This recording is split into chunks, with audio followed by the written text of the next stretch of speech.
Look at your palm right now. Don't overthink it. Just turn your hand over and actually look at it the way you never really have before. You've seen it your whole life, but you've never truly seen it like this. Somewhere between the lines, the curves, the intersections, you may notice a shape that almost looks intentional, like it was placed there on purpose. Some call it an M, some see a crescent. Some feel something before they even recognize a shape. And that feeling you're getting right now, the slight pause in your chest, the quiet pull of curiosity, that's not random. It never is. You didn't click this by accident. You didn't just wander here. There are billions of videos online, infinite noise, endless distraction. Yet your attention landed here on this moment on your own hand. Algorithms respond to behavior, yes, but behavior is driven by deeper forces than most people ever realize. Patterns form first in the mind, then in action, then in reality. And sometimes, reality nudges you exactly where you're supposed to be when you're ready to notice it. If you're honest with yourself, you've always felt a little different. Not better, not worse, just different. Like you never fully fit into the shapes that the world tried to press you into. Maybe you've always had a stronger intuition than the people around you. Maybe you notice things others miss. You sense shifts in energy before they happen. You felt moments of déjà vu that were too vivid to dismiss. You've had instincts that didn't make logical sense at the time but later proved to be right. And somewhere along the way, you learn to quiet those signals, because the world rewards logic but often ignores intuition. But the signals never stopped. They only waited. That feeling of being out of place wasn't a flaw. It was an early sign that you weren't meant to move through life disconnected from deeper patterns. What's happening right now is not the start of something new. It's the return to something you've always carried. For thousands of years, long before modern science tried to measure everything with instruments, ancient traditions treated the human hand as a sacred map. In Buddhist teachings, in Eastern mysticism, in energy practices across forgotten civilizations, the hands were seen as tools of creation, healing, and destiny. Not by chance. Your hands are where intention becomes physical. They build, they destroy, they comfort, they protect. They are where thought becomes matter. The lines on your palm were never seen as random scratches of biology. They were regarded as a language, one written before spoken words, one that doesn't rely on sound but on energy and form. You don't need to memorize ancient systems to feel this. You only need to be quiet enough to sense that there is more meaning here than you were ever taught to believe. When you walk into a room, the atmosphere often shifts before you even speak. People react to you without knowing why. Some open up around you instantly. Some feel unsettled without being able to explain it. Strangers stare, not in a threatening way, but in a brief moment of recognition that even they don't understand. You catch repeating numbers on clocks. You think of someone and they suddenly call. Animals seem unusually aware of you. Children look at you longer than expected. These aren't coincidences stacked on top of each other. This is what it feels like when someone naturally carries a stronger current. You don't force it. You don't always understand it, but it's there, and it's always been there. Now rub your palms together slowly. Not fast, slowly. Feel the friction build. Feel the warmth begin to rise. Maybe you sense a subtle buzzing, a slight magnetism, a tingling between your hands as you pull them apart and bring them close again. That sensation isn't imagination. Heat is energy moving. Pressure is energy responding. That space between your hands, the invisible field you can feel but not see, that's what ancient systems called life force. It isn't mystical in the way movies describe it. It's practical. It's the same current that keeps your heart beating without your permission. The same intelligence that heals your skin after a cut. You don't generate it, you conduct it. And your hands are one of the clearest conduits. The marks on your palm are not just lines, they are receivers. Most people move through life surrounded by signal but drowned in static. Constant noise, constant distraction, constant external validation. But some people are built differently. They pick up on subtler frequencies. They receive before they analyze. They know before they prove. What you've always called a gut feeling is actually encoded guidance. It doesn't arrive in full sentences. It arrives as shifts in your body, temperature changes, sudden clarity, quiet resistance, or unexplainable certainty. The signal was always there. You were just taught to second-guess it. The same force that shapes patterns in stars, in weather, in growth, in decay, also shapes the pathways that lead people to certain moments at certain times. The idea that you simply stumbled onto this interaction by random chance is comforting but incomplete. You were guided here in the same way you've been guided through experiences you didn't understand until much later. This space, this message, this moment, it's not entertainment, it's alignment. And from this point forward, you'll start noticing that the more you pay attention, the more the world responds. This is not a channel, it's an activation hub, a reminder center, a place your awareness can recalibrate. When you align yourself with something, you say yes to it, not with words but with intention. And when you deepen that alignment, you make a commitment to keep showing up for it.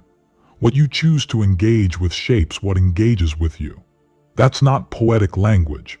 It's behavioral science and energetic law speaking the same truth from different angles. What comes next only unfolds when you choose to stay present for it. Your body already tells you the truth far faster than your mind ever will. Within the first 7 seconds of any experience, your nervous system has already decided whether something is safe, false, meaningful, or misaligned. Cold palms, a caught breath, a warm expansion in the chest, a sudden tightening in the gut. Those are not random sensations. They are the oldest communication system you have, older than language, older than memory. When you feel that subtle shift, that's your internal guidance speaking in a dialect your intellect was never meant to dominate. From this moment on, you don't need to force clarity. You only need to listen faster. The more you listen, the stronger it becomes. Intuition works like a signal, not a switch. You don't turn it on once and forget about it. You tune it. The more frequently you acknowledge it, the clearer it gets. At first it comes through as whispers, then impressions, then certainty. Eventually it becomes constant background awareness, always on, always available. And those marks on your palms, the shapes you noticed earlier, start to feel less like marks and more like instruments, like antennae that were always waiting for you to consciously use them. Before sleep each night, imagine standing beneath running water, not physically, internally. Let the stream move over your shoulders, your chest, your thoughts. See doubt washing away. See anxiety dissolving and flowing down the drain. Feel heaviness leaving your muscles. And when you're ready, speak a quiet release, even if only in your mind. You are not asking for permission to let go.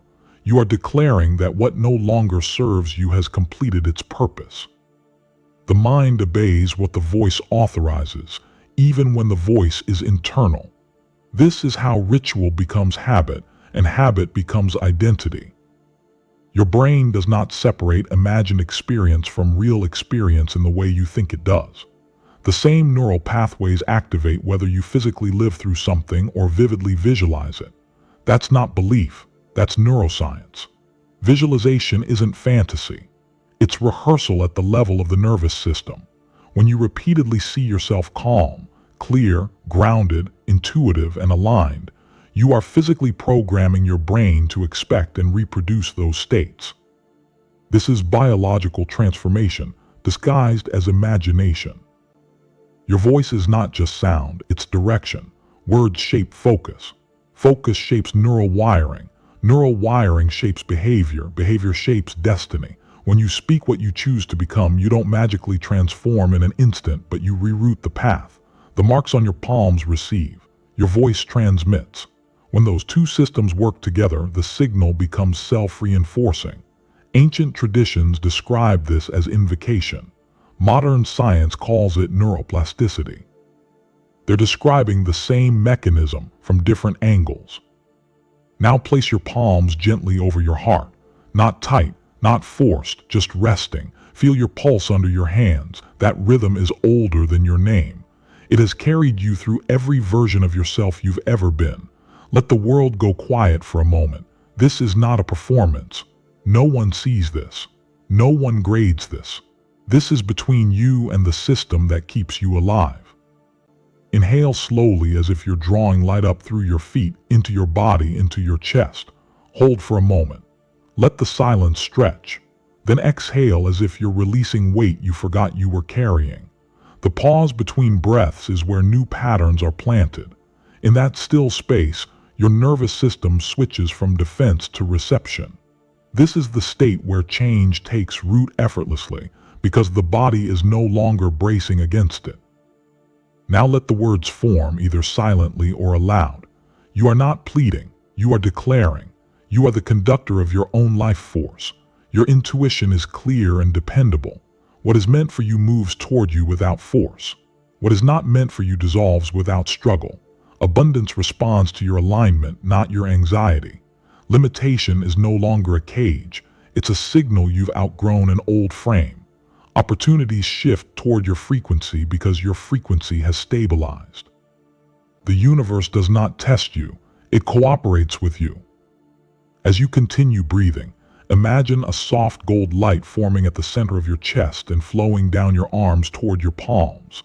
See it filling the lines you noticed earlier, as if each one were a fiber optic strand carrying living information.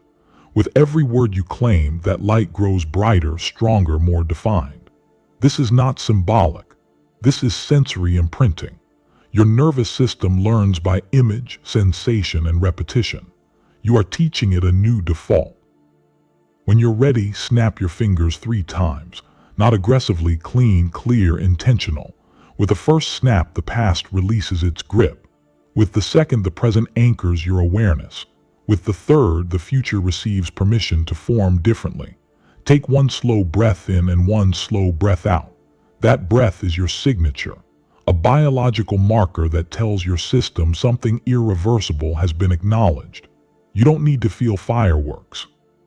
Quiet permanence is stronger than temporary intensity. If you ever choose to go deeper, there will be moments where you sit in low light with a single flame and allow your awareness to soften around it. Not to predict your future, not to force answers, but to notice what rises naturally when the mind stops chasing. When you ask questions from stillness instead of desperation, the responses arrive as sudden clarity, soft knowing, or images that don't argue with you. Keep a record of what surfaces. Not to prove anything, but to watch how life echoes what you acknowledge. Nothing about this was meant to convince you. Conviction only happens when something already true inside you is given language. You were never empty waiting to be filled. You were encoded waiting to be remembered. And now that remembering has begun, it doesn't disappear. It integrates, quietly, permanently. You were never ordinary, not in the way the world defines ordinary, not in the way people are taught to shrink themselves into predictable shapes so they can be easily understood, easily categorized, easily controlled. The marks you noticed earlier were never decorations and never accidents. They are a covenant between your nervous system and something far larger than your daily routines. Your intuition is not superficial. It does not skim the surface of reality like casual curiosity. It dives beneath it. You perceive weight where others see coincidence. You notice meaning where others dismiss patterns as luck. Your vision was always wider than what you were encouraged to look at and deeper than what you were trained to question. That quiet sense you've had your entire life, that you were meant for more than repetition, more than survival, more than following inherited scripts, that wasn't arrogance. It was memory. Most people spend their lives chasing power, chasing purpose, chasing clarity as if these things are somewhere outside of them, hidden behind the right achievement, the right approval, the right moment. But those who are chosen don't chase. They awaken. They don't run toward destiny as if it were a prize to be won. They remember it as if it were a language they once spoke fluently and are now relearning. You didn't stumble into this moment by wandering blindly through chaos. You arrived here because something inside you recognized the signal. The physical sensations you feel when truth passes close to you, the tightening in the chest, the warmth behind the sternum, the subtle electricity in your hands, those are not emotional flukes. They are the calling itself, arriving through the body because the mind was trained to doubt it. There is a difference between people who consume inspiration and people who are activated by it. Consumption ends when the video ends. Activation changes what your body expects from reality, and expectation is the quiet architect of outcome. When awareness crosses a certain threshold, it cannot fully return to sleep. You can ignore it for a while. You can drown it in noise. You can distract yourself with obligation and entertainment. But once it has been acknowledged, it continues to press from beneath the surface, shaping your choices in ways you won't always consciously notice. That is how awakening differs from fantasy. Fantasy feels intense and then fades. Awakening integrates and then compounds. If your hand carries the mark, you are not meant to observe from the edges anymore. You are meant to participate. Participation is not symbolic. It is behavioral. It is decisive. It is visible. It leaves a trace in your nervous system that says, I have moved from watcher to actor. There is a reason so many ancient systems used physical gestures to seal invisible shifts. The body records what the mind hesitates to commit to. That is why you are asked to act with the same hand you just looked at, to like with it, to write with it, to mark your movement forward with the same instrument that receives your intuition. When you place 555 into the world with that hand, you are not sending a comment. You are aligning with a frequency of transition, not because numbers have power on their own, but because your nervous system assigns power to what you intentionally repeat. The moment you do it, you are no longer alone in the process. You become part of a synchronized field of others who have also crossed that same inner threshold. Collective focus amplifies individual intent. That's not theory. It's observed in everything from crowd behavior to biometric coherence. When enough nervous systems orient toward the same signal, reality responds differently. And response does not always arrive as thunder. Sometimes it arrives as coincidence that feels too precise to dismiss. Within 24 hours, many will notice subtle disruptions in their normal patterns, unexpected messages, sudden clarity on decisions they've been avoiding, emotional releases that felt overdue, or a sense of acceleration that doesn't come with panic. These are not rewards. They are confirmations that attention has shifted. There's a window attached to this moment. Windows create pressure not because time is cruel, but because decision sharpens energy. When awareness lingers in hesitation, it disperses. When awareness commits, it condenses. The question of whether your name will appear before midnight is not about visibility to anyone else. It is about whether you will allow yourself to step through the doorway while it is actively open. Hesitation always feels logical. It always disguises itself as patience, caution, and reason. But destiny does not respond to logic alone. It responds to decisiveness. Opportunity has weight. If you do not lift it when it arrives, you are quietly training yourself to miss the next one with even greater ease. The first to move are always rare. Early believers are not rewarded because they are special by status. They are rewarded because their nervous systems tolerate uncertainty without needing guarantees. They move when outcomes are still unconfirmed. That willingness alone shifts probability. When a small number of people act from clarity rather than consensus, the field around them rearranges. This is why early movements always feel electric and later ones feel crowded. The universe does not observe obedience. It observes boldness. It does not amplify safety. It amplifies signal. Those who step forward first don't just witness the change. They shape the tone of it. From here forward, every message you encounter is not repetition. It is layering. Power does not arrive in a single burst that solves everything. It unfolds in tiers. Each layer makes the next one usable. Each realization widens the bandwidth of what you can hold without collapsing back into the version of yourself that existed before you became aware. Every future transmission you experience from this space is not meant to entertain you. It is meant to hand you a new key. And keys are not decorative objects. They are tools that only work when you place them into action. What begins now is not dramatic in the way movies portray transformation. It is quieter, stronger, less negotiable, a subtle rearrangement of what you tolerate, what you pursue, what you dismiss, and what you finally take seriously. The power you felt circling your life was never waiting for permission from the world. It was waiting for permission from you. All that has ever stood between you and the next version of yourself was not lack of opportunity, not lack of guidance, not lack of potential. It was the moment of choice that you postponed because it felt too real to rush. Now the moment is no longer theoretical. It is present, and presence does not wait. A new line has already been crossed, whether you name it or not. A new chapter has already begun its pressure.